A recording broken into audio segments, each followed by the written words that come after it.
área pecuarista, né? A elite proprietária de terra, a elite dos grandes comerciantes envolvidos com o comércio externo, banqueiros. É essa elite. É uma elite econômica, né?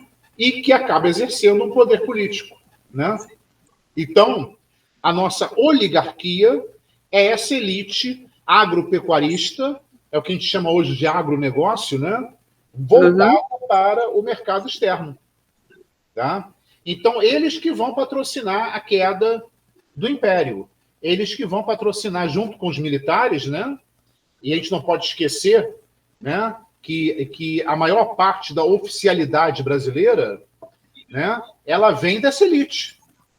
Ela vem dessa elite. Então, as famílias dos grandes proprietários de terra, dos grandes comerciantes, né, eles têm 3, 4 filhos homens, né? Então, para ter um poder político, o mais velho é o que vai herdar a propriedade do pai, né?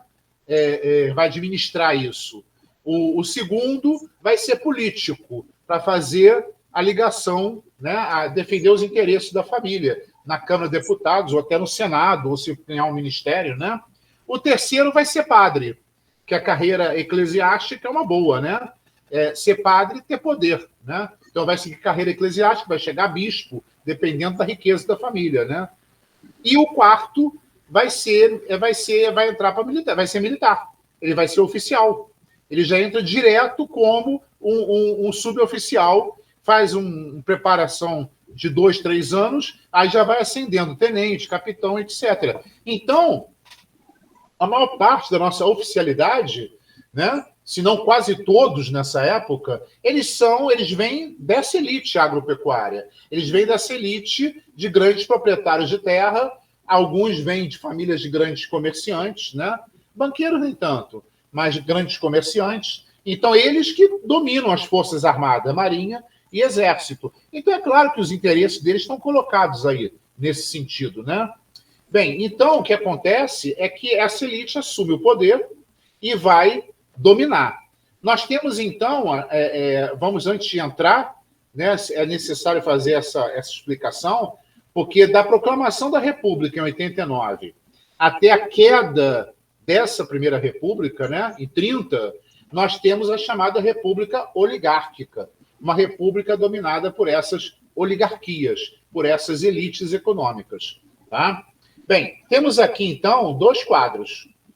Um quadro clássico, pintado na época, né, da proclamação da República, no início da República Brasileira.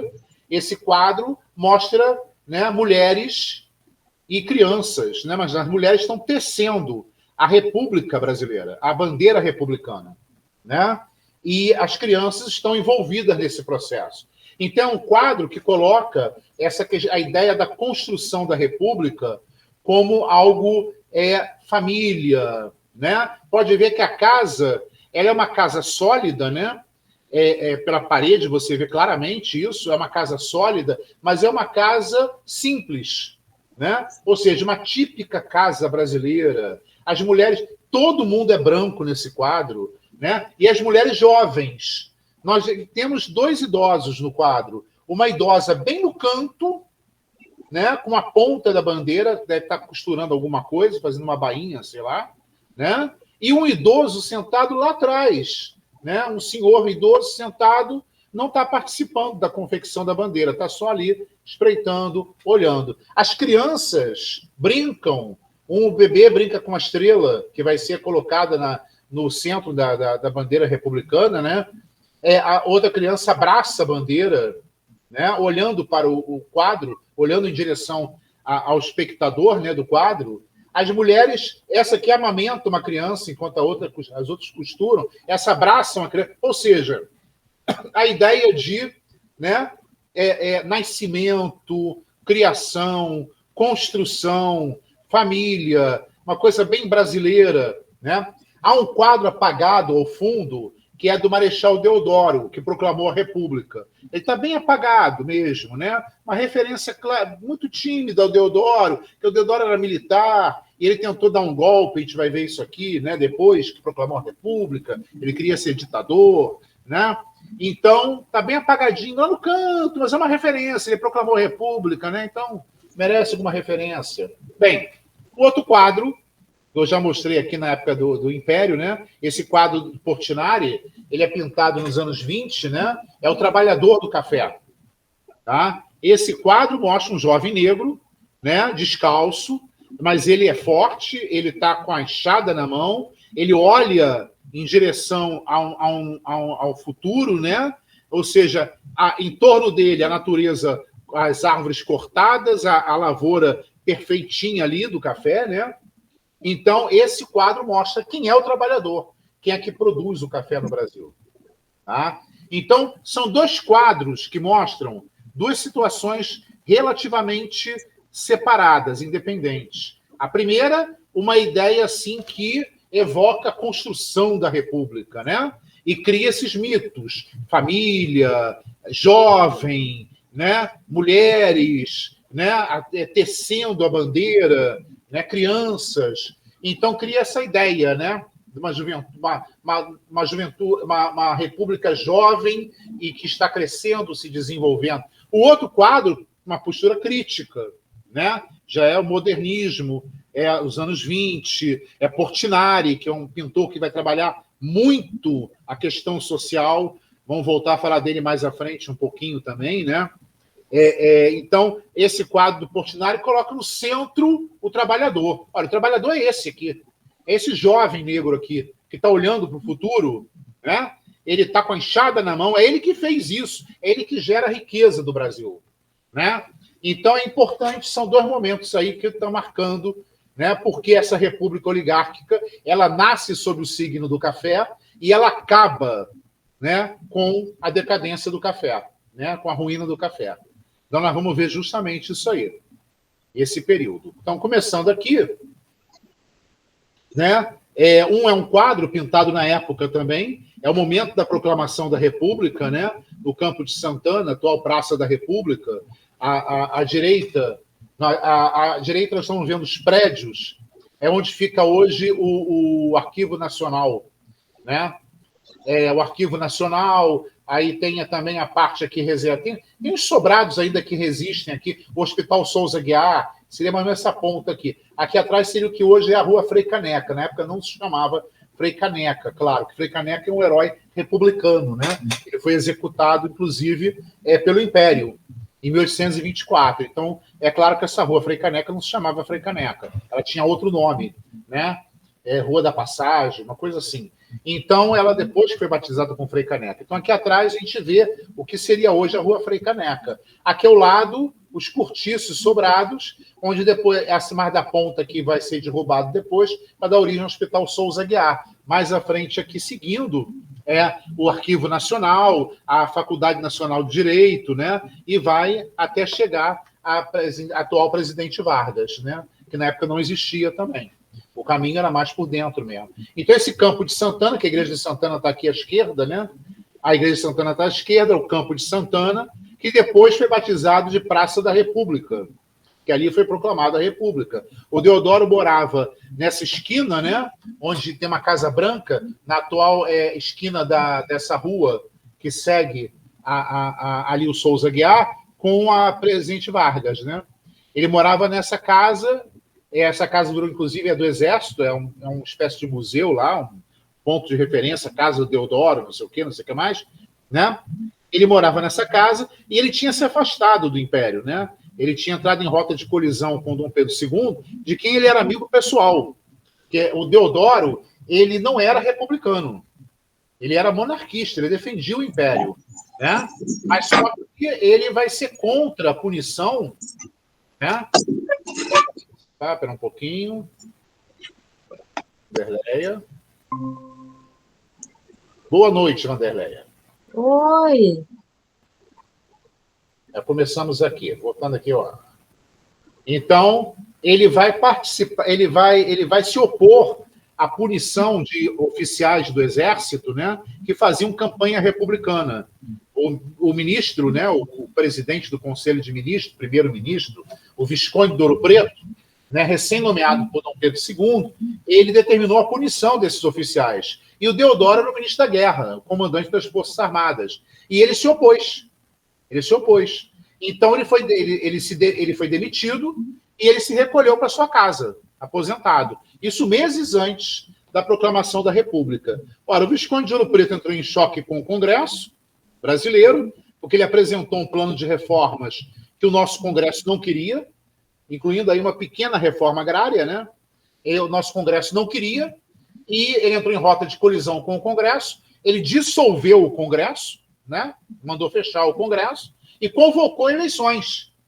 As eleições foram marcadas para 20 de novembro. Ora, entre o período que o Deodoro sai, né? O Visconde de Ouro Preto bate de frente com o Congresso brasileiro, marca eleições para 20 de novembro, o pessoal sabendo que ele vai coordenar essas eleições e vai eleger um Congresso favorável a ele e vai aprovar as reformas, né? Então, antes que acontecesse isso, o pessoal começou a se articular para derrubar o Império. E o Império realmente foi derrubado em 15 de novembro, né? Alguns militares republicanos procuraram Deodoro, né, em casa e comunicaram: olha, você proclama a República e você vai ser o nosso primeiro presidente. E prometeram ao Deodoro poderes, etc. e tal, incharam lá a bola do Deodoro. O Deodoro foi e topou, né? Uma articulação com os deputados e senadores que estavam de férias, estavam de recesso, né? O Congresso estava fechado. Eles se reuniram, né, prepararam tudo para convocar esse Congresso, assim que o Deodoro proclamasse a República, para que esse Congresso também afirmasse a República, né? Esse Congresso que foi fechado, né? Então, o Deodoro fez isso. 15 de novembro, ainda na parte da manhã, né, ele sai com seu cavalo, o pessoal já esperava ele na praça. Vocês podem ver por esse quadro, só tem militares nesse quadro, militares em formação, militares dando salvas de canhão, militares em cavalo, né? O pessoal já esperava ele saiu e proclamou a República. Os civis que passavam por ali não entenderam nada. Não entenderam nada. Mas, ao mesmo tempo, esse Congresso que tinha sido fechado, deputados e senadores, não todos, claro, muitos já tinham voltado para os seus estados de origem, né? Mas suas províncias ainda não eram estados. Mas esses militares, esses congressistas, né, se reuniram e afirmaram a proclamação da República. E daí vai uma tropa para Petrópolis prender a família real, e uma tropa vai até ali na praça, onde hoje é a Praça Tiradentes, também não tinha esse nome, ali perto onde ficava reunido o ministério. E prenderam todo o ministério, né? Então, 2 dias depois chega a família real de Petrópolis para cá, e são embarcados junto com alguns ministros também, e mais alguns acompanhantes. Eles são embarcados num navio que vai tomar a direção de Portugal. Tá? E aí é o segundo quadro que a gente vê aqui, o Le Petit Journal, né? Le Petit Journal, ele é francês, é um suplemento ilustrado. Esse jornal ele foi publicado entre o final do século XIX e o início do século XX. Né? Ele durou assim, uns 30 anos, passou até um pouco depois da Primeira Guerra. E a capa dele era sempre colorida, muito bem desenhada, né? Assim, vocês podem ver, né? Que é um desenho de ótima qualidade. E esse desenho é o quê? É o funeral do imperador do Brasil. Dom Pedro II ficou em Portugal durante 1 ano, ele chegou lá em dezembro de 89, né? Ele ficou lá durante 1 ano, e a imperatriz Teresa Cristina morreu em Portugal, né? E dali depois ele vai para Paris, onde havia muita gente estava refugiado lá em Paris, né? Ele foi para Paris e lá em Paris ele vai falecer em dezembro de 91, perto do seu aniversário, ou depois do seu aniversário, uma coisa assim, que é o dia 2 de dezembro, né? Ele faleceu, foi depois do seu aniversário, ele faleceu em Paris em 91, né? E então foi enterrado com honras de chefe de Estado, a carruagem, né? As pessoas vestidas de preto, a guarda marchando ao lado, né? A multidão observando, né? O caixão com a bandeira do Império. Ele foi enterrado com honras de Estado. A República Francesa fez essa homenagem a ele, que ele era muito querido na França, né? Mesmo sendo um imperador, e tendo sido derrubado por republicanos, os franceses respeitavam muito ele. Então ele foi enterrado primeiro lá em Paris mesmo, né, no Père Lachaise, depois o corpo foi transportado para Portugal para ficar junto da Teresa Cristina, né? Então essa imagem mostra isso, esse momento. Então são dois momentos aí. A República está nascendo, proclamada em 15 de novembro, né? Então está aqui. Aliança entre cafeicultores militares para derrubar o Império, o golpe, o governo provisório, né? Esse governo ele é instalado por esse congresso que havia se reunido, e Deodoro convoca uma Assembleia Constituinte. Mas essa eleição da Assembleia Constituinte, que vai acontecer em junho de 90, ela vai ser muito restrita. Muita gente não teve direito a voto. Além dos que já não votavam, muita gente foi caçada, né? Os registros mostram que nessa primeira eleição republicana, né, menos de 16 mil brasileiros, homens, com certa posição social e econômica, que votaram nela. Menos de 16 mil, não chegou a 16 mil. Né? O quórum do Império era um pouco maior, eram 20 e poucos mil, 24 mil, 28 mil. Muita gente não pôde votar porque foi caçada, não tinha direito a voto. Nobres que eram ligados ao imperador, gente ligada ao Império, né? Políticos, não puderam votar, não puderam participar dessa eleição. Né? Então, essa Assembleia foi eleita em junho de 90, tomou posse e vai elaborar, né, tomou posse logo em seguida e vai elaborar a Constituição, que vai ser entregue em janeiro de 91. Né? Então, esse governo provisório ele durou de novembro de 89 a janeiro de 91, com Deodoro da Fonseca. Né? Assim que foi aprovada a nova Constituição, vai virar governo constitucional. E o Deodoro foi reconduzido ao poder. Ele continuou como presidente. Né? Ele vai ficar como presidente, agora constitucional. Ele ficaria de janeiro de 91 até outubro de 94, quando haveria eleições e outro presidente assumiria. Né? Então, mas isso não vai acontecer, a gente vai ver por quê. Até porque o problema começa já no governo provisório. Né? O Deodoro montou um ministério com republicanos, né, convictos e tudo, e muitos militares, inclusive, e o Rui Barbosa, que era um grande advogado, um grande orador, jurista, né, senador do Império, ele vai propor uma política econômica que vai ser chamada de encilhamento, que é um termo usado em corrida de cavalo, preparar o cavalo para correr. Né? O cavalo está lá na baia, o jockey prepara, fica batendo na barriga do cavalo com as esporas, ele vai atiçando o cavalo com arreio, né? Para quando abrir a baia ali, ele sair em disparada. É isso que é o encilhamento, a preparação do cavalo para disparar, para correr, na corrida do jockey. Né? Vários termos são usados aí dessa época, inflação galopante vem daí também. Né? Que vai propor a livre emissão de moeda. Rui Barbosa autorizou 5 grandes bancos, né? 2 grandes bancos brasileiros particulares, né? O Banco do Brasil estava em crise na época, não podia participar, e também não era um banco tão oficial ainda assim. E 3 bancos estrangeiros, né? A emitir moeda à vontade, livre emissão de moeda. Por que ele fez isso? Ele pensava que quanto mais dinheiro tivesse em circulação, o crédito ficaria mais barato, as pessoas teriam mais dinheiro na mão, investiriam mais, abririam negócios, aumentariam o consumo, isso ia fazer a economia crescer. Ora, não aconteceu isso. Essa livre emissão de moeda, ela vai ser desviada para especulação. Muita gente especulou, empresas fantasmas foram criadas, colocaram ações na bolsa, as empresas não existiam, venderam as ações, depois não tinham como provar que a empresa existia, não tinha nada, era um golpe, aí começaram a fechar empresas uma atrás da outra, empresas falindo, e gerou uma inflação disparada, uma inflação galopante, uma hiperinflação, né? Ou seja, em menos de um ano, uma crise econômica brutal, né? E a saída seria somente a recessão. Corte de gasto, acabar com a emissão de moeda, segurar, né? Então foi um baque assim. E no ano de 90 foi um ano que o pessoal pensou que o país fosse crescer e não cresceu. Acabou o ano numa crise monstruosa, bolsa de valores quebrou, foi um inferno completo.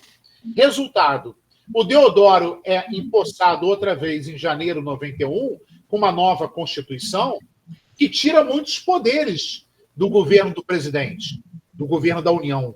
Né? Ela dá muito poder para os estados. Ela dá algum poder para os municípios, mas os municípios continuam muito sujeitos, subordinados aos estados, aos seus estados de origem. Ela é muito liberal na economia, ela retira instrumentos, o Estado não pode intervir na economia, é uma coisa assim muito forte. Né? Ela é federalista, e muito embora essa autonomia, os estados, né? E muito embora ela coloque o voto, todo homem maior de idade pode votar, mas não é bem assim. Aí vai ter uma série de restrições. Né? Então, por exemplo, todo homem maior de idade pode votar. Mulheres não votam, não podem votar. Tá? Então, já excluiu aí as mulheres completamente. Indígenas não podem votar. Eles são considerados relativamente incapazes, não podem votar. Militares, com exceção dos oficiais, militares e oficiais de grandes patentes, acima de major. Militares, tenente, capitão, não votam também. Militares e padres, né, membros da igreja, também não podem votar. A igreja tinha uma posição muito pró-império. Eles queriam tirar os padres da política. Né? Os padres se metiam muito em política também. Então, queriam tirar. Então, essa Constituição... E para piorar, né?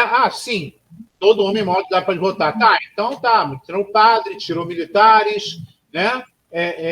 As mulheres já estão, os indígenas não podem votar, tá tudo bem. E também aqueles que não têm como comprovar renda. Não trabalham, né? Tem contrato de trabalho, né? Para não haver carteira de trabalho ainda, não trabalham ou não têm propriedade, não têm renda. Né? Também não podem votar, ou seja, excluíram a maior parte dos homens. Né? E os analfabetos. Os analfabetos. Eles colocavam, então, que quem não trabalhar, não tem como comprovar sua renda, não pode votar, tem que trabalhar, tem que ter um trabalho. Tá, legal. Não precisa nem ser proprietário, não, mas tem que ter um trabalho, tem que ter uma renda. Tá, aí vota. E vagabundo não vota, no dizer deles, né? Vadio não vota. E também eles colocam o quê? Que os analfabetos não podem votar. Tá? Aí vai excluir quase todo mundo. Quase todo mundo, né? Os homens, o contingente de homens adultos, aptos a voto, que podiam votar, correspondiam a cerca de 18% da população masculina adulta brasileira. Aí você vê que realmente é uma falácia. A ideia é que é uma Constituição liberal, todo homem maior de idade pode votar. Mais à frente, algumas coisas vão ser, né, diminuídas aí. A restrição do voto, por exemplo, vai ser diminuída. Um pouco os analfabetos continuam, né? Mas aí oficiais de baixa patente vão poder votar também, né? Mais à frente também nós vamos ter a questão também das mulheres, né? É uma norma que vai ser aprovada até no governo do Hermes da Fonseca, que as mulheres que têm renda própria, elas têm direito a voto. Então, mas o pai ou o marido tem que registrar esse cartório. Vai lá a mulher com o marido ou o pai, se não for casada, né? Se não tiver o pai, o irmão mais velho. Se não tiver o irmão mais velho, um primo mais velho, vai ter que ser uma coisa assim. Até o síndico do prédio vale também. Né? Então, vai lá no cartório para registrar. Olha, essa aqui ela é uma professora, ela tem uma renda própria, então ela pode votar. Aí isso foi aprovado no governo Deodoro, por volta de 1912, mais ou menos por aí, e algumas eleições as mulheres começaram a ter uma tímida participação, né? As professoras principalmente, mas era muito pouco, não chegava um contingente de 1% das mulheres, no Brasil todo. Né? Então, isso aí é uma coisa que também dependia do pai também lá, ou do marido lá, né? Se o marido não quisesse, a mulher não votava. Então, o pai não quisesse, a mulher não votava. Então, não adiantava muita coisa, não. Mas adiantou uma coisinha pequena, né? Então, o que acontece? Deodoro vai assumir em janeiro de 91, o presidente constitucional, deveria ficar até outubro de 94, novembro de 94, por aí, mas não vai ficar. Porque a crise econômica estoura completamente no final de 90, entra por 91, ele não tem solução para a crise, ele queria governar por decreto, não podia, o Congresso está no pé dele, a Constituição deu muito poder para o Congresso, para o Legislativo, para o Judiciário também, mas mais para o Legislativo, né? E o Deodoro não queria isso, o Deodoro queria ser um ditador, né? E aí ele tenta dar um golpe, né, em junho de 91, só que esse golpe fracassa, as Forças Armadas, o Exército mesmo não apoia, né? O Congresso se coloca contra e obriga ele a renunciar. Ele vai renunciar e o vice dele, que também era militar, né, escolhido também pelos constituintes, o Floriano Peixoto, vai assumir. A diferença é que o Floriano Peixoto, ele sempre foi republicano, né? Então ele vai assumir a República e vai ficar no poder. Tá? Ora, nesse período Floriano, várias revoltas vão estourar, porque são contra essa sucessão do Floriano. Muitos diziam, olha, o Deodoro renunciou com menos de 6 meses de mandato, tem que haver eleição para presidente, né? O Floriano é um ditadorzinho, não sei o quê. Então começou uma... Aí estouraram duas revoltas, a revolta da Armada, a Marinha de Guerra Brasileira, né, contra a posse do Floriano, e a revolta federalista do Sul, Rio Grande do Sul, Santa Catarina e Paraná, que não concordavam muito com esse federalismo que foi aprovado pela Constituição de 91. Né? Essa revolta vai fazer com que Floriano decrete estado de sítio, ele precisa de apoio, e quem pode dar dinheiro, porque a revolta armada deixou a gente quase que sem navio de guerra, porque a revolta armada ficou restrita ao Rio de Janeiro. Nós tínhamos ainda alguns navios de guerra dispersos, né? Uma basezinha no Nordeste, uma basezinha no Rio Grande do Sul, mas não chegava nem aos pés da frota que está no Rio de Janeiro. Então, o Floriano precisava de dinheiro. E os cafeicultores paulistas, mineiros e do Estado do Rio de Janeiro vão se unir e vão financiar. Inclusive, vai comprar alguns navios na Europa. Esses navios vêm com tropas mercenárias, pega, né, militares, oficiais da Marinha no Nordeste, né, para poder seguir, para cercar a nossa Marinha de Guerra aqui na Baía de Guanabara. E aí vão derrotar a revolta da Armada. Alguns navios conseguem furar esse bloqueio e vão para o sul, se unir com a revolta federalista. Mas aí Floriano mandou uma tropa por terra, e essa esquadra seguiu por mar também, e vão acabar derrotando as duas revoltas. Em 93 está tudo, né, já derrotado. A questão, né, vamos ver aqui temos umas imagens, né? Aqui é a cena do encilhamento. É uma charge, né? Aí o pessoal segurando o especulador, que está cheio, está com as notas aqui no bolso, né? Amarradas na cintura, como se fosse a sela de um cavalo, né? Preparando ele para disparar. Né? Então é o encilhamento. É o especulador que vai ser solto ali, vai disparar. Aqui embaixo, um desenho da Marinha de Guerra revoltada. E o pessoal desesperado, que eles ameaçam atirar, né? Na orla do Rio de Janeiro. A população fica desolada, ela não consegue, né? Muito embora tivesse até tido apoio da população civil. Em Magé, por exemplo, a população levou comida para eles, levou animal para eles abaterem, né?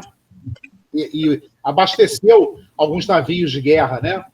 E foram alvo depois de uma repressão severa, né, das tropas do Floriano, que foram até Magé, mataram gente, fuzilaram muitas pessoas lá. Aqui ao lado é um episódio que aconteceu no Paraná, quando as tropas do Floriano chegam ao Paraná para reprimir a Revolução Federalista.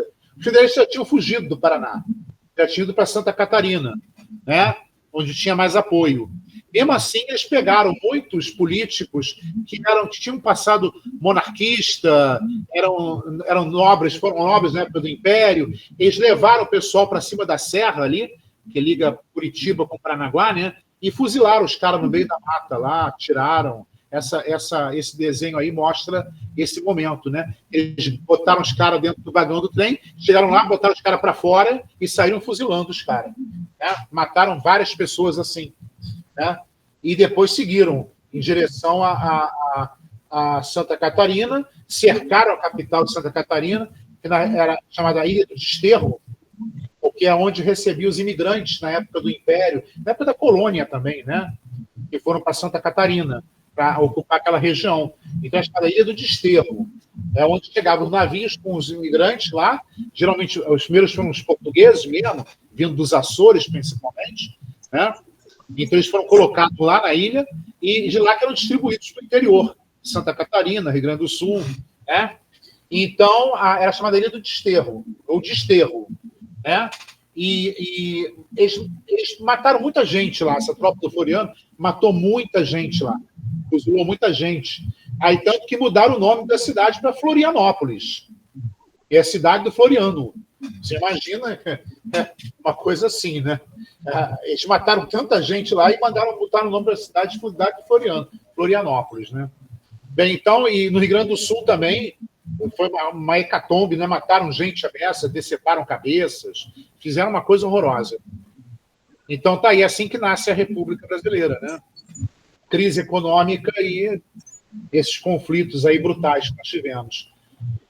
A consolidação da ordem oligárquica. Bem, como eu falei, o Floriano morreu, mas os florianistas queriam que ele fosse presidente, ficasse como ditador, que ele não entregasse o poder em 94. Só que ele tinha um acordo com os cafeicultores. Então, no final de 94, foi eleito Prudente de Moraes, primeiro presidente civil do Brasil, cafeicultor, paulista, né? Vão ter 3 presidentes paulistas cafeicultores seguidos, ele é o primeiro dessa lista, né? Então, o Prudente de Moraes vai assumir. E, mesmo assim, o Floriano morre logo depois, morre meses depois. Inclusive, alguns historiadores falam que ele entregou o poder, até porque ele sabia que ele estava muito doente e não ia resistir muito tempo. Ele não quis comprar uma briga, né? Então, ele preferia morrer no auge do poder do que sair varrido por uma tentativa de golpe, né? Então, até que não teria como enfrentar também os cafeicultores, o poder econômico deles era poderoso, tinha apoio de todas as oligarquias, né? Então, financiaram ele, né? Então, ele entregou o poder.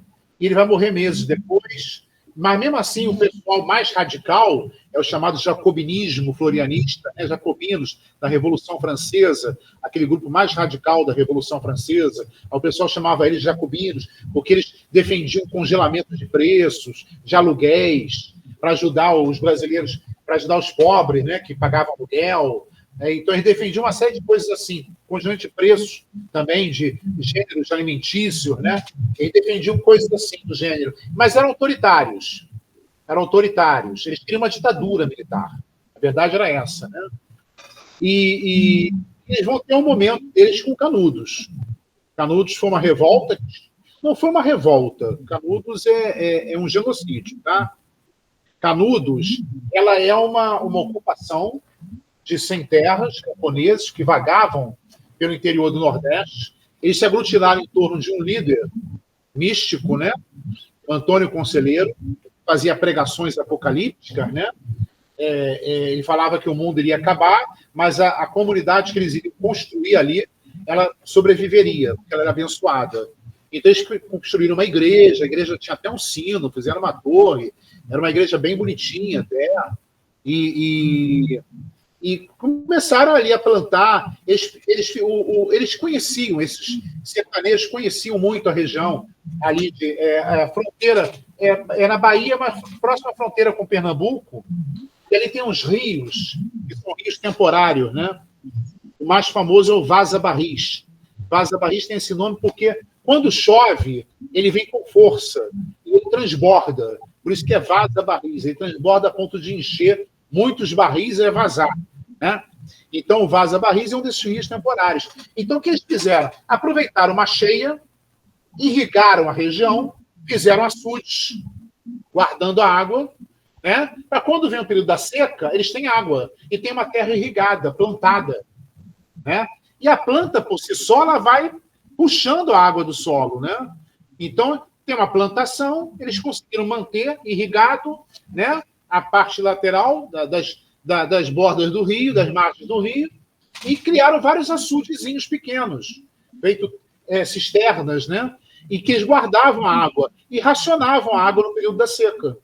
Então, você tinha um período de chuva, é o período que pega, assim, fevereiro, março, abril, maio, né? E o período de seca, que geralmente vai de junho até setembro. né? E depois um período mais ou menos equilibrado, outubro, novembro, dezembro, janeiro.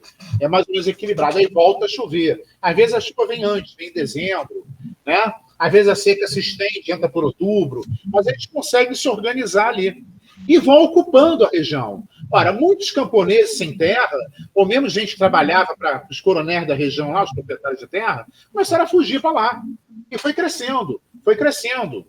Ora, em 1894, né, Canudos já contava com cerca de 35 mil pessoas, mais ou menos, vivendo lá. Né? Essa igreja tinha um comércio, fazia comércio com vilas próximas, compravam mantimentos, trocavam, mandavam alimentos, compravam ferramentas, né? E estava se expandindo, estava crescendo. Isso abriu o olho dos coronéis da região, que quiseram ocupar ali e pegar essa mão de obra, né, para trabalhar para eles quase como escravo. Né? E aí começaram a atiçar. Armavam jagunços para atacar, os jagunços atacavam principalmente as caravanas de mercadoria, né?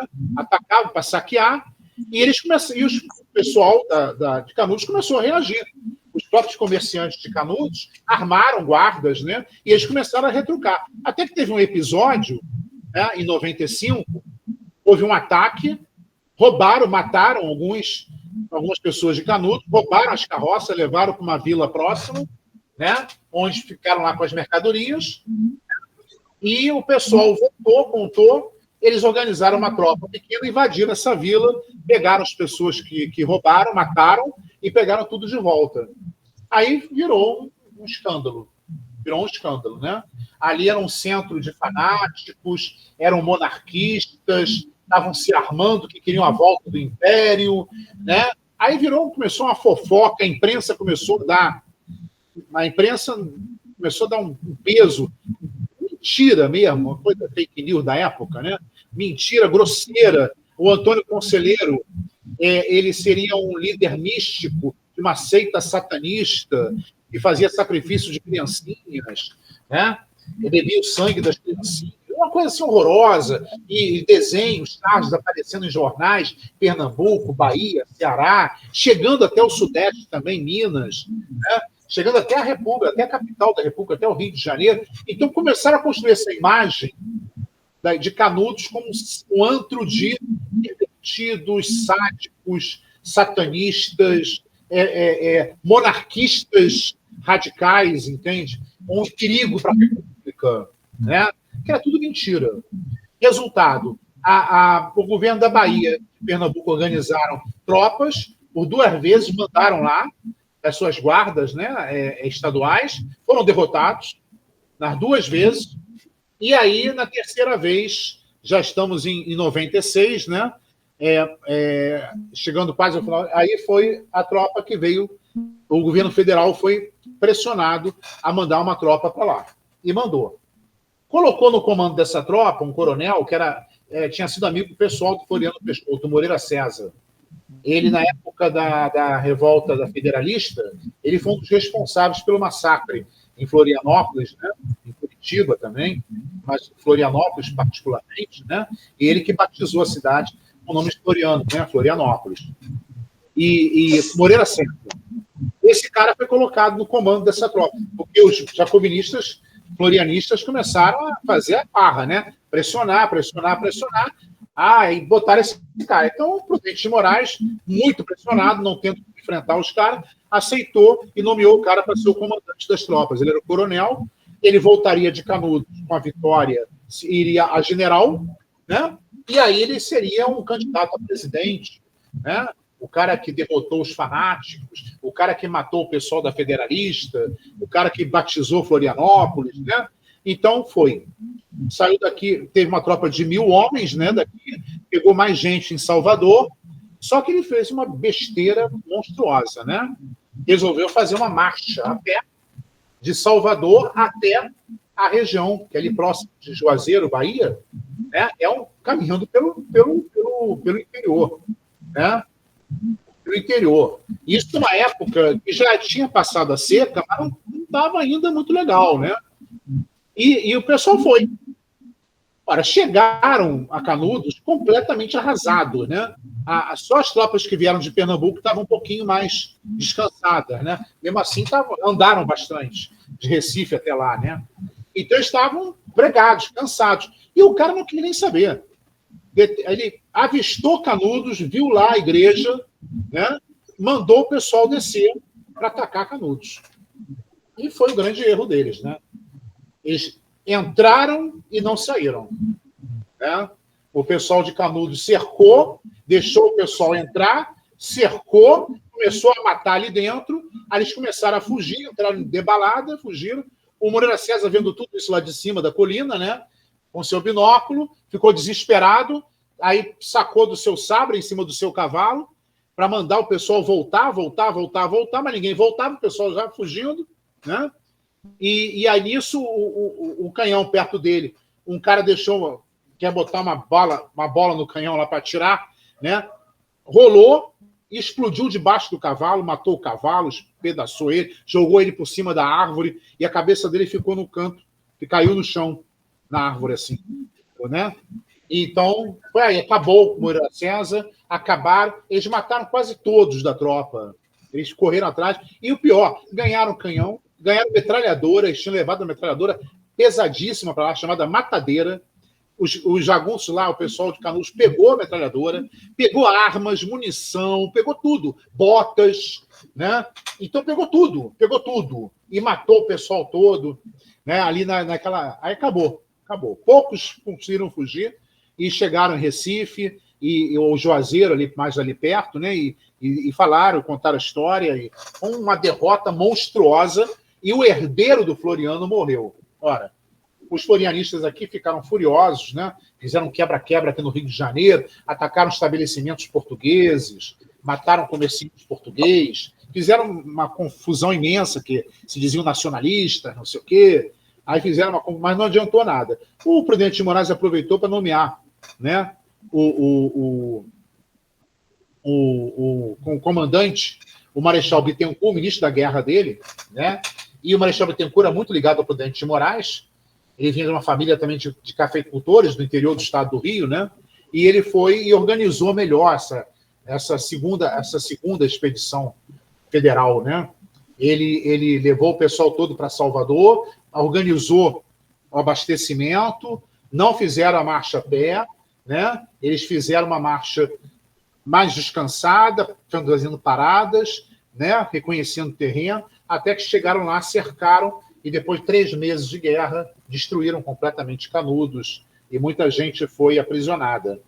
Tem aqui essa foto aqui embaixo, mostra os prisioneiros em Canudos, a maior parte são mulheres e crianças, né? Tem poucos velhos, homem não tem quase nenhum, eles mataram praticamente todos os homens.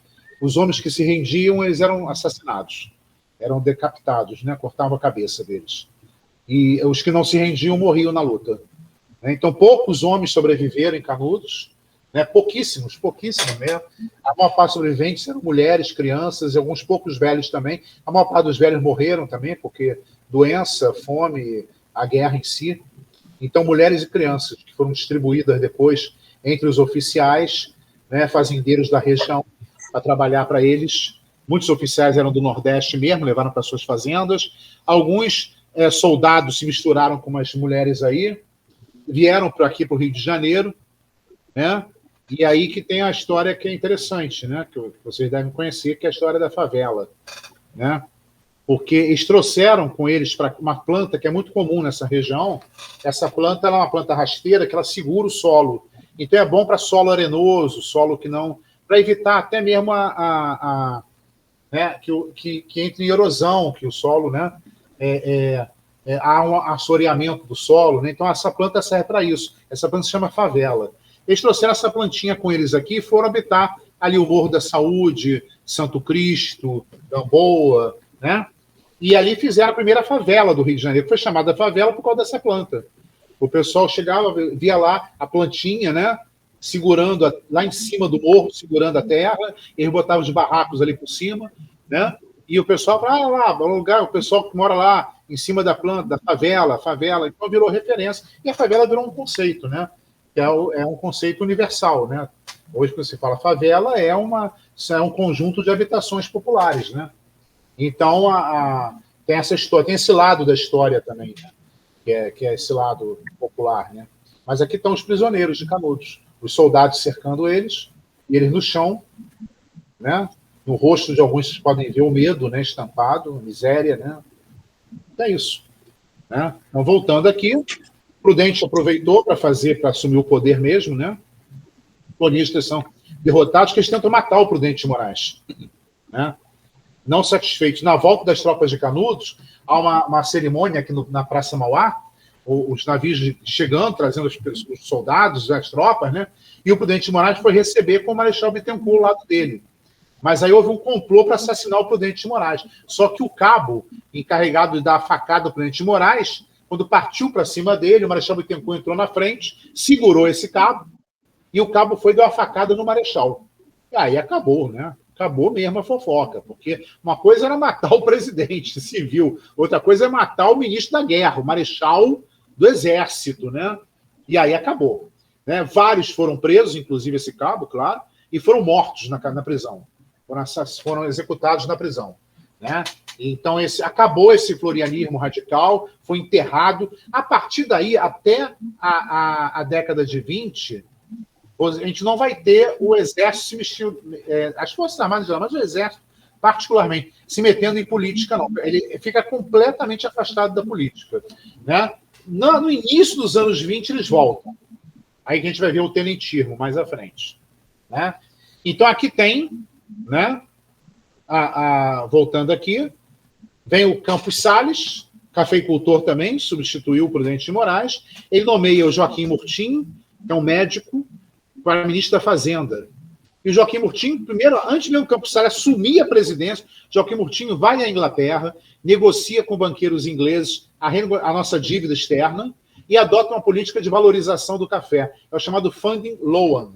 Loan é o nome do banqueiro inglês que propiciou esse fundo, né? É um fundo de investimento, ou seja, a nossa dívida é colocada como um fundo, o Brasil passa a pagar uma prestação menor, tem prazo mais dilatado, a dívida, ao invés de vencer em 5 anos, passa a vencer em 20, né? E tem um prazo dilatado, ainda recebe uma grana emprestada. Com isso, ele vai comprar café, tirar café do mercado e valorizar o preço do café. Então, toda essa política, para pagar a dívida, inclusive, ela é fundamentada na exportação do café. Isso vai equilibrar a economia, né? Vai equilibrar a economia, junto com a recessão, corte de gastos, demissão de gente, né? Não investir em nada, né? Aumento dos juros, crédito difícil, impostos aumentaram também, né? Ou seja, o Campos Salles terminou seu governo com o caixa do Tesouro cheio, mas impopular, completamente impopular, né? Aí vem o outro presidente, que vai ser o Rodrigues Alves, também cafeicultor e também paulista, né? Rodrigues Alves vai assumir, né? E vai pegar essa grana e vai investir no embelezamento do Rio de Janeiro. Mas antes disso, no governo do Campos Salles, só para a gente fechar hoje aqui, também montada a estrutura que vai dominar essa república, né? Que é o chamado Pacto do Café com Leite. O Campos Salles vai patrocinar um acordo. Na verdade, são 2 acordos. Um acordo é com Minas, o estado mais populoso, junto com São Paulo, né? E tem mais peso político, e também cafeicultor. Então, esse acordo com Minas é o seguinte: quando o presidente da República for paulista, o presidente da Câmara de Deputados, que é o sucessor, né, dele, imediato, ele é mineiro. Então, São Paulo tem o executivo, Minas tem o legislativo na mão. O judiciário não vale nada, gente. O judiciário juízes são nomeados, desembargadores nomeados. Então, isso aí o judiciário é um joguete, né? E até hoje não se livrou muito dessa postura, não, né? Recentemente vem dando um pouquinho mais alento, mas ainda está preso lá na República Oligárquica, né? Então, o judiciário, mas o legislativo, controlado por Minas, e o executivo por São Paulo, é a chamada política do café com leite. Leite porque Minas é um grande produtor leiteiro. Para não botar café com café, né? O Minas é o segundo produtor de café do Brasil. Mas São Paulo sozinho produz muito mais. Bem, então essa é a primeira questão. A segunda é a política dos governadores, que é um acordo de São Paulo e Minas com os outros estados, que não fazem parte desse poder.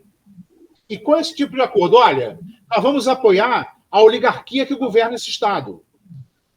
Em troca, você nos garante os votos na Câmara e no Senado. Tá bom. Eles fazem um acordo. Aí, por esse acordo, São Paulo e Minas, que tem uma arrecadação muito grande, tem muito dinheiro, eles fazem empréstimos aos estados. Os estados conseguem alguns recursos para poder investir, se manter, os mais pobres, principalmente, né? Os estados do Nordeste, Norte, Centro-Oeste, os do Sul, nem tanto, né? Então, é assim que vai. É a chamada política dos governadores, né? Ou seja, São Paulo e Minas apoiam as oligarquias estaduais, essas, por sua vez, garantem apoio a São Paulo e Minas no Congresso Federal. Tá? Isso consolida o poder oligárquico, marcado ainda pela questão da eleição. O voto é aberto, todo mundo sabe em quem você está votando, você vota na urna do partido, tá? Todo mundo está vendo. A violência é comum, os jagunços estão sempre presentes nas zonas eleitorais. A fraude é muito comum. O presidente da sessão eleitoral lá é sobrinho, filho do coronel da região. Vai votar, vai. E o voto de cabresto é mais comum ainda. Eles pegam os camponeses analfabetos e levam para votar. Ah, mas não é analfabeto? Não pode votar? É.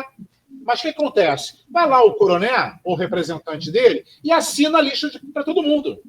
Está alfabetizado todo mundo. Vai todo mundo votar. É só marcar o X, já está marcado o X no voto, e depositar o voto naquela urna ali. E aí de quem sai daquela fila da urna.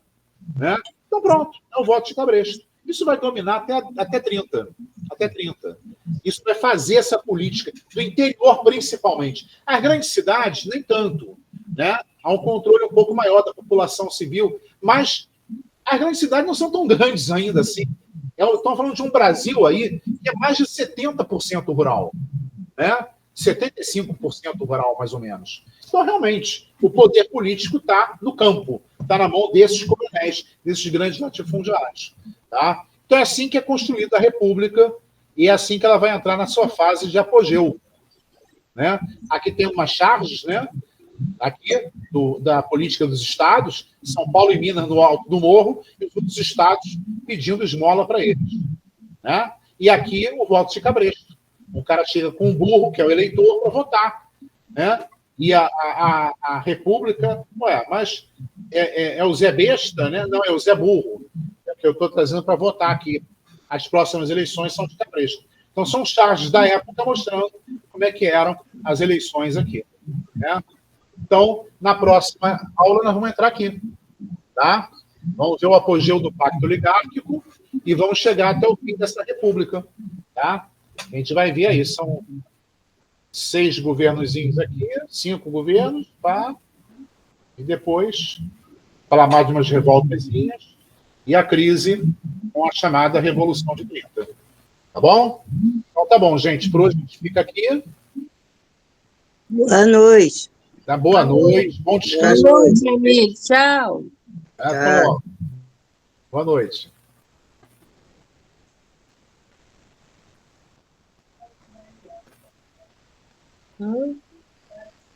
Desligue para mim, desligue para mim.